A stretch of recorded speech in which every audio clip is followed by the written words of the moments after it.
We also need ATP in the GI tract for nutrients to be absorbed. So this is exactly what happens, for instance, in Crohn's disease.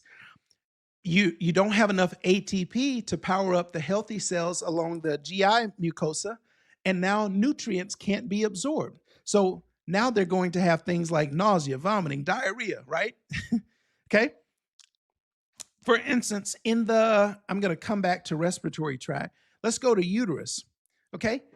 In the uterus, well, we need ATP, for instance. Let's say that throughout the menstrual cycle, under the influence of estrogen, we need the endometrium, for instance, to proliferate, to get thicker in preparation for pregnancy.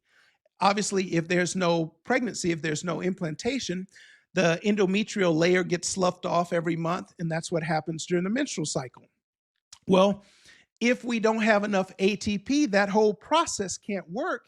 So it could lead to things like secondary amenorrhea, for instance. So you may have started with one condition like Crohn's disease, diabetes, hypothyroid, lupus, and now you've got secondary amenorrhea just because you don't have enough ATP. We talked about apoptosis and necrosis, and then we said the cells can either die or mutate. We talked about the different types of cancers.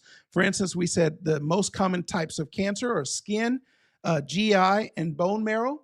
And then when it comes to mortality for a male, it's going to be prostate, lung, then colon.